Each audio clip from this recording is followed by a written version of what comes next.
Tonight, children abandoned by American servicemen. They want their birthright. American military men posted to Christchurch who have the big relationship in the city and then disappear quick as a flash when a child comes along. No child support, no acknowledgement. These children want their dads, their mothers want action from the American government. Also tonight, a devastating case of mistaken identity which has robbed, it's unbelievable in New Zealand, this case of mistaken identity which has robbed a Northland man of his land and his reputation. 30 years he's been fighting. And why so much fanaticism and hoopla over the oval ball? We look at New Zealand's obsession with rugby.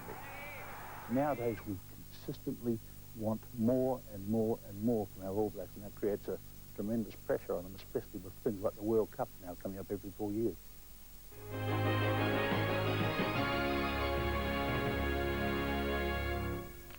Good evening. Now, before we get to the matter of the American servicemen in Christchurch, an issue which has been occupying our minds today around the office, and we want your opinion. Debrett's, who have been ruling on manners and etiquette since 1769, perhaps Captain Cook had bad manners and they rushed into print, I don't know, but they've got a new guide, a new book on etiquette that says it's revolting, this is published in Britain, it's revolting, embarrassing and rude to breastfeed in public.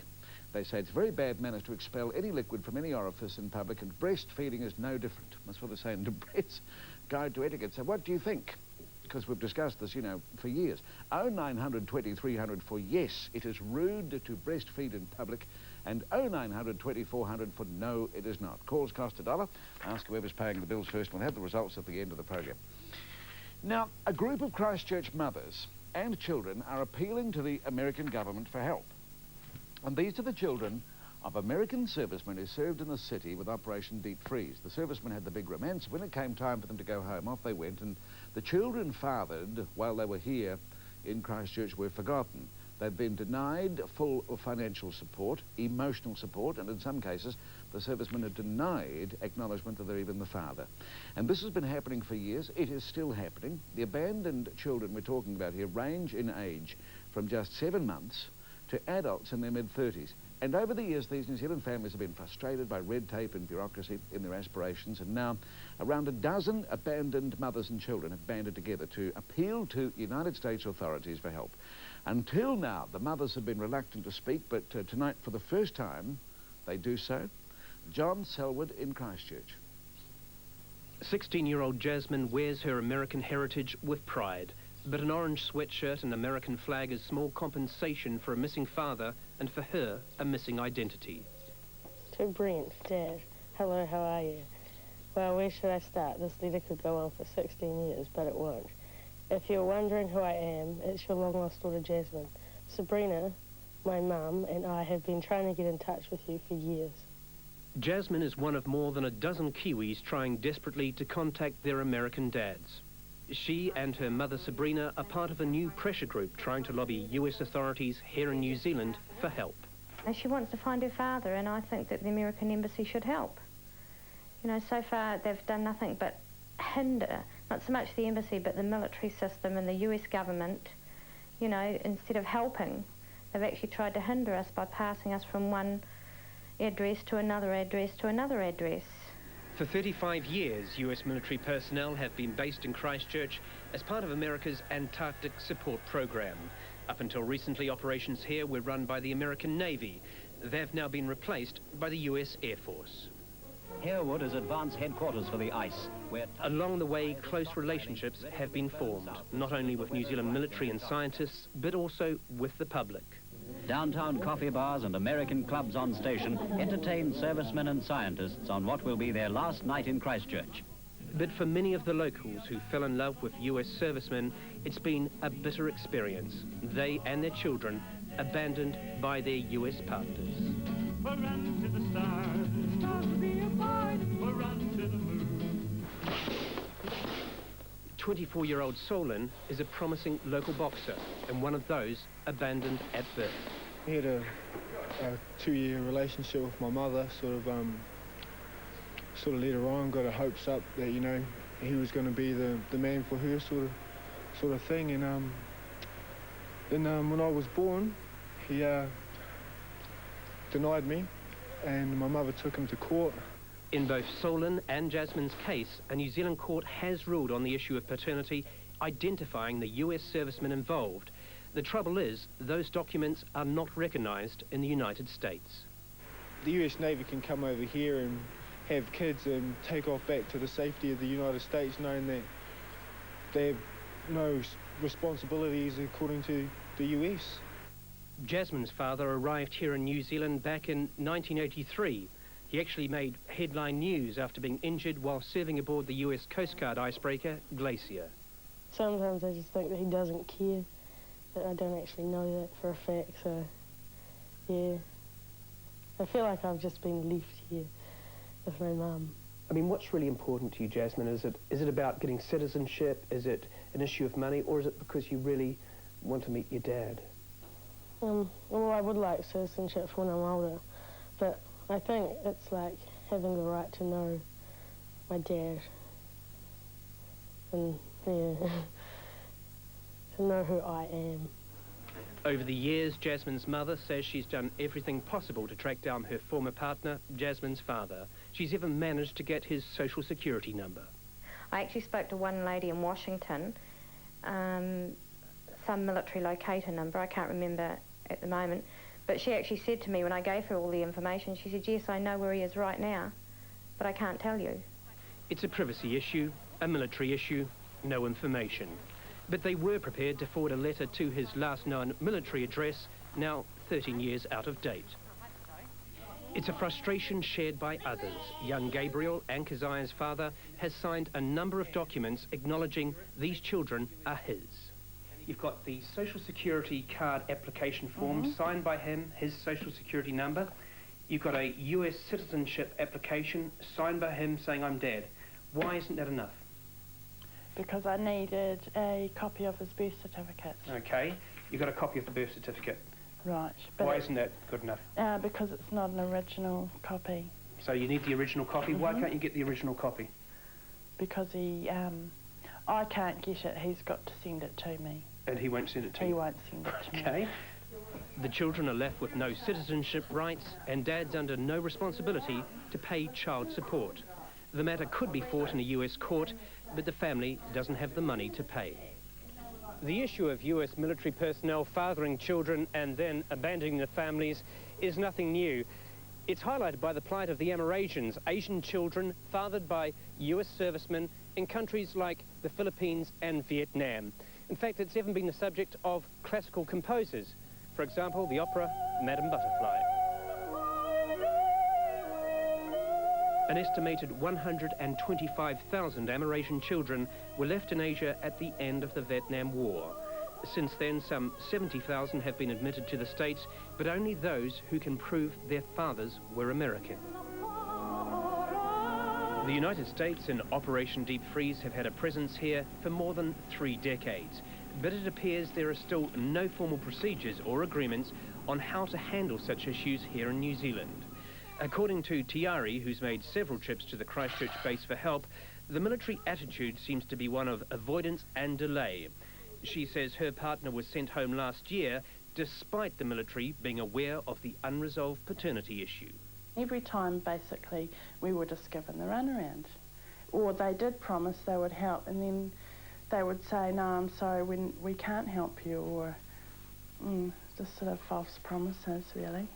With US President Bill Clinton due here for APEC, the Abandoned American Children's Group is hoping for some sort of action. Chelsea Clinton is very lucky. She's got a father who loves her and she can see her father all the time. But Jasmine doesn't have the father. Maybe he doesn't want to know her, but we would like the help from the American system, the American government, so that she can find her father, so that she can have at least a chance.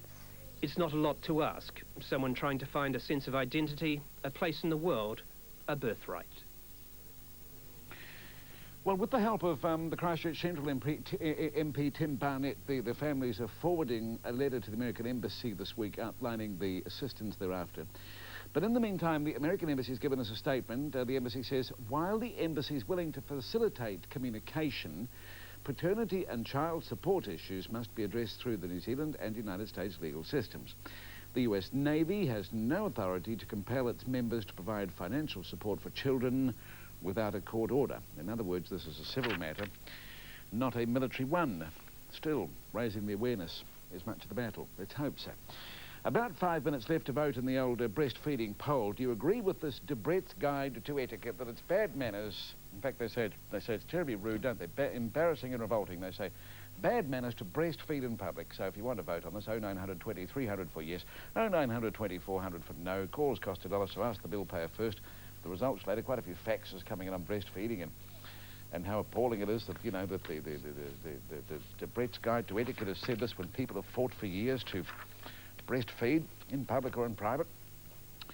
But next on the program, an unbelievable case of mistaken identity. Two men called William Harry. One in Hamilton, a bankrupt. The other in the north owes nothing, but loses everything.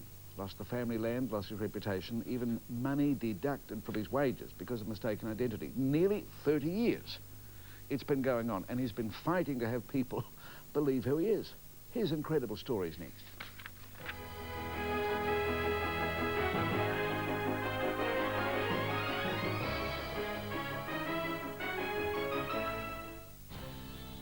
The car that was born in Japan and educated in Europe now comes as a stylish new wagon, the new Nissan Primera wagon.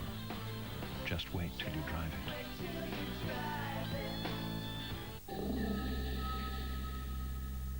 Of all the lessons history has taught us, none is more sobering than the demise of an entire species.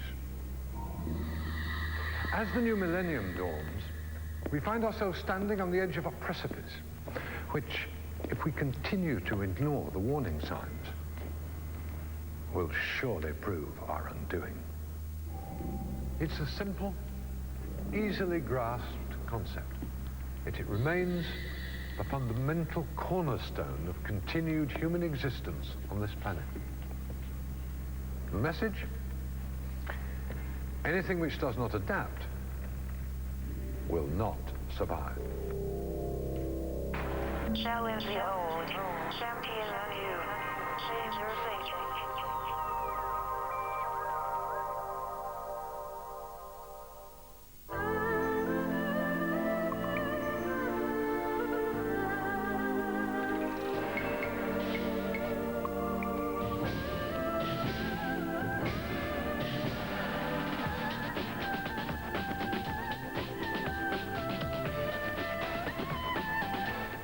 Discover the City of Life with Cathay Pacific. 6 nights from only $1,299, including special bonus offers. Fly Cathay Pacific, the heart of Asia.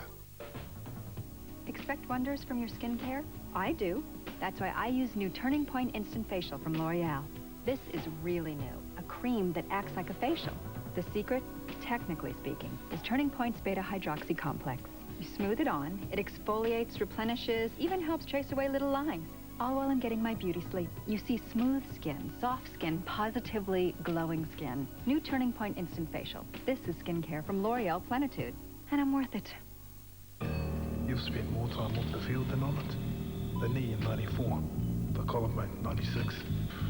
Then there was the foot. You've had a run of bad luck. Ever thought of packing it in?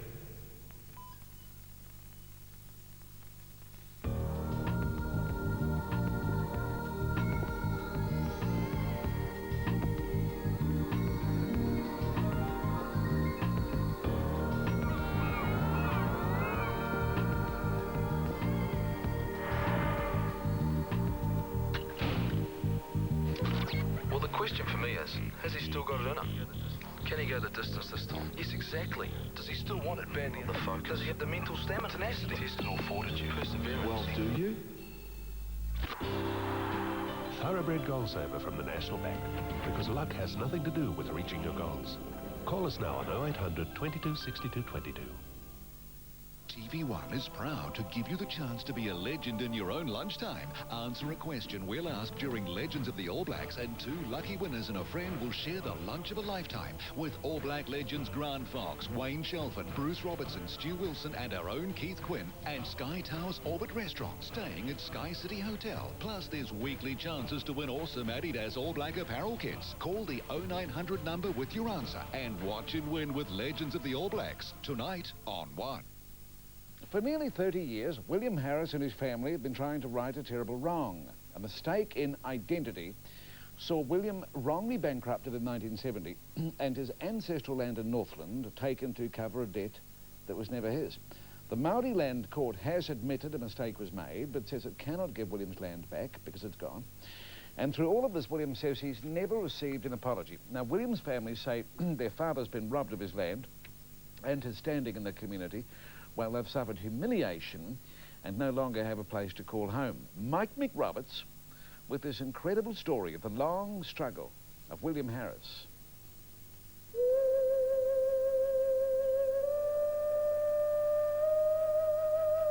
Mangamuka, home to the Harris family. Well, it was. Passed down from generation to generation, but not anymore. This is William Harris. His land was wrongfully taken, and he can't get it back. So this is your land, or was your land? That's where we were born, down there. That's where you were born? Yeah. Now that's our land I lost. How long had this land been in your family? I couldn't count them that long. More than 100 years, in fact. William left school aged 11 and worked this land till the late 60s. He moved to Auckland, worked for the road services, but always intended to return. I just looked down. He sure did. Tears fall off my eye. But William never got the chance to return because he was the wrong man with the wrong name at the wrong time. This is how the confusion happened. This is how he lost his land. In 1970, a Hamilton farmer called William Kirameta was adjudged bankrupt. Kirameta also went by a number of aliases. One of those aliases was William Hurry. Hurry is the Māori equivalent of Harris. Our man, of course, was also William Harris, and sometimes he went by the name of William Hurry. He didn't know anything to anyone. Now, the official assignee at the time wrongly concluded that William Kirameta of Hamilton and William Harris of Mangamuka were the same person. In one stroke of a pen, the Harris family's lives changed forever. William Harris was declared a bankrupt and his ancestral land taken to cover a debt he never had in the first place. William never knew he'd lost his land, never knew he was bankrupt until 7 years later, when he questioned automatic deductions from his wages for debts he didn't know he had. That's when the lawyer said, when he find out I'm not a bankrupt, he said to me, to sue them. I don't know what people are going to sue. Don't know nothing about those kind of things. William Harris's land was part of a remote family block, 1,000 hectares. In 1971, it was sold by the official assignee for just $63.55 to help recover someone else's debt. But to the Harris family, the land is priceless. It's their Turanga Waewae, their home. To hear that we had no home to go home to was a shock. Today is still a shock. We just can't comprehend that we have no heritage. For 17 years, William Harris carried the stigma of bankruptcy. It caused tremendous hurt and humiliation for this proud family, like when his late wife went shopping at Farmers one day. For them to turn around and tell my mum, "No, Mrs. Harris, you cannot have that on credit because your husband's a bankrupt." That was the worst part out. To this day, I still have negative feelings on opening any accounts using my father's name. In 1983, the Māori Land Court came clean, admitted its mistake. They'd unwittingly taken William Harris's land to pay William Kirameta's debt. They offered him compensation, $1,700, but no land. It was gone and could not be recovered. Of all the indignities the Harris family say they've suffered over the years, one of the worst came here. This mud-eye that William Harris helped build celebrated 50 years last year. But such is the standing of William Harris in this community now, he wasn't asked to speak. I was barred out. Got no right. So that's because of the bankruptcy that you have no interest? No money. Because you have no land? Yeah. No one looked up to him. They always looked down on him. Because he was a bankrupt? Because he was a bankrupt. There's been another offer to William. The Crown has told William he'll get his apology on the condition he accepts $15,000 compensation, and the matter is closed. But William Harris is holding out. But how can they compensate for a man's heritage? How can they compensate?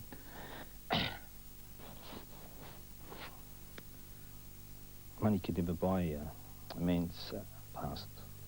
He wants his land, and this frail 86-year-old wants it before he dies. I think that's grandfather. The concrete foundation for William's headstone has already been laid, but he has unfinished business. Just our dignity, you know, and our heritage returned to us. And of course the land, you know, at the end of the day, our land. That's all we ask.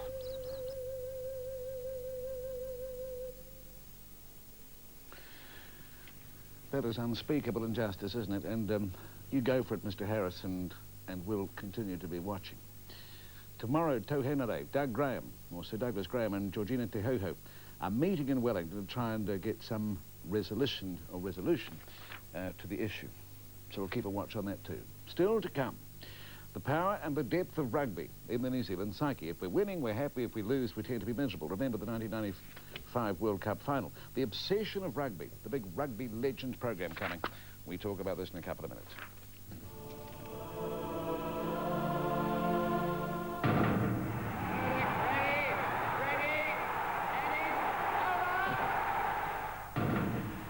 Susie tours Aitutaki. Heaven in paradise. The real-life Kramer's New York tour.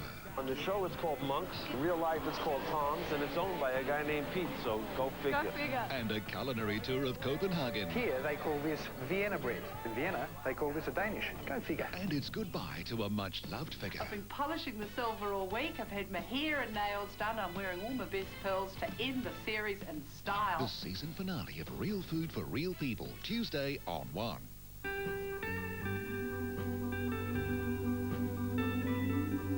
Peace of mind is comforting my baby. Peace of mind is knowing this was once my dad's, and one day it'll all be his.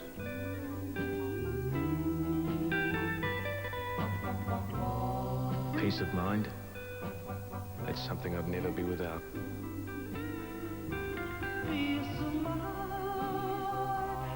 Peace of mind is knowing he'll be okay. Ko te aoatanga, o te mahara, I tuki ona taonga pūmau, o mua. From my mother to me to you, peace of mind is a promise kept.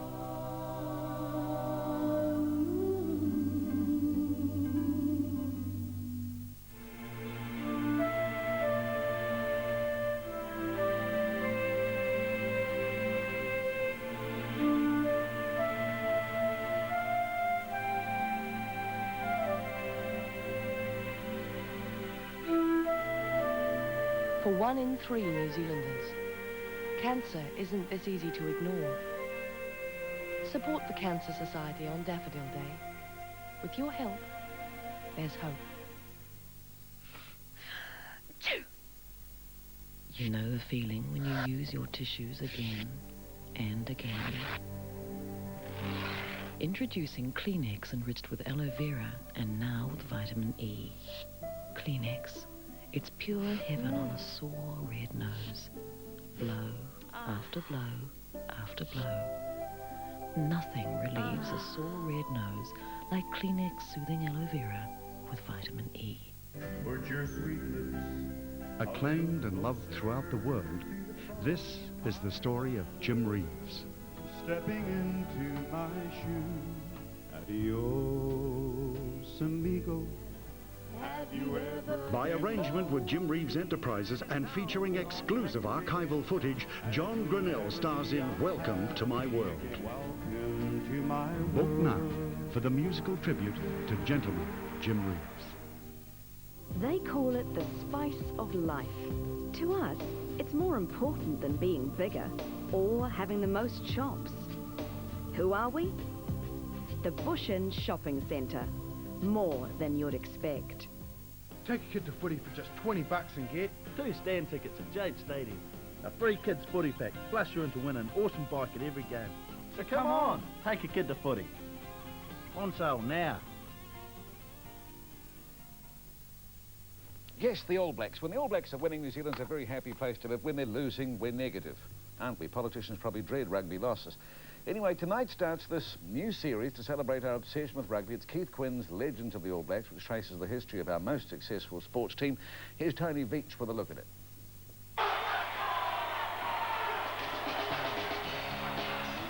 It never ceases to amaze me, the depth of passion, the depth of anger at times. There's no other sport in New Zealand that even begins to parallel rugby in terms of the way it triggers off something deep in our Kiwi ethos. Oh, we're obsessed with it. We love it. It's our national game.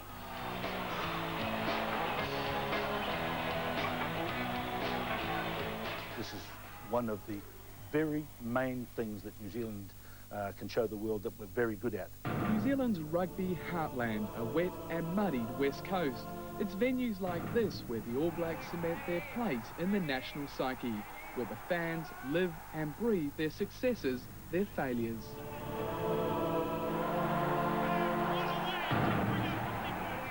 It's quite extraordinary to sit back and just take in the depth of anger in New Zealand when the All Blacks are losing. Hello, Chris. How you doing? The Talkback Lions. On any day of any week, rugby dominates the airwaves. John Hart made a great comment last year. He said, we have got 1.5 million selectors in this country. He said, unfortunately, my team is the team that has to play. And I think that that's what it is. And it's going to be one of those stand-off, eyeball to eyeball, All Black Huckers. This is a tribute to the Men in Black, a 6-part series tracing the history, the passion, the aura surrounding our greatest sporting team. Nowadays, we consistently want more and more and more from our All Blacks, and that creates a tremendous pressure on them, especially with things like the World Cup now coming up every 4 years. Every aspect of All Black rugby is covered, from the glory days. The All Blacks, who have come over from New Zealand for a tour of Great Britain and Ireland, show remarkable speed, especially when it's remembered that they've had no field practice for 6 weeks. To our many triumphs. It's over! History has been made! The controversies.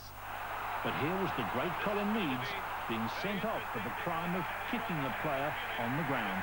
I believe there was a very, very big power play in the All Blacks at that stage to get rid of me as the All Black captain. And that was Aucklanders. That's absolute nonsense. The rivalries.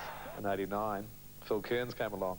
Oh, he said everything to me that day. It was, you know, what are you doing out here, little boy, fat boy, go home. Shouldn't you be home with your mummy? And the battles for control of rugby. 140 have signed in Australia, 150 have signed in New Zealand, and all the bosses say, no. Big Bird, you're not listening to me. They're f***ing gone. Underlined with a brilliant run. What is the one thing that you'd like New Zealanders to take out of this series? I think that they should take enormous pride in what the team of today is doing in relation to all the other All Black teams down the years as the century ends. So it will be fascinating. Legends of the All Blacks starts in just over an hour, 8:30 on 1 tonight. The series runs for 6 weeks, which means there are 6 episodes. Well, now, before we go, the very important matter, the results of our poll, Debrett's Guide to Etiquette, just when we thought there had been a big freeing up on this matter of the breastfeeding, Debrett's Etiquette Guide describes breastfeeding in public as ill-mannered, not acceptable, embarrassing and revolting. So what does our poll say tonight? Is it rude to breastfeed in public? 5,993 votes. 22% say yes, it's rude to breastfeed in public, so there's still a few of you. 78% say no, it is not rude. You may breastfeed all you like in public. Of course, it must be with a baby. Those were our people today. That's Holmes tonight.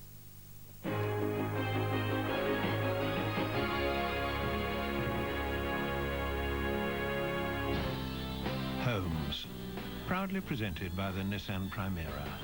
The car that was born in Japan and educated in Europe now comes as a stylish new wagon.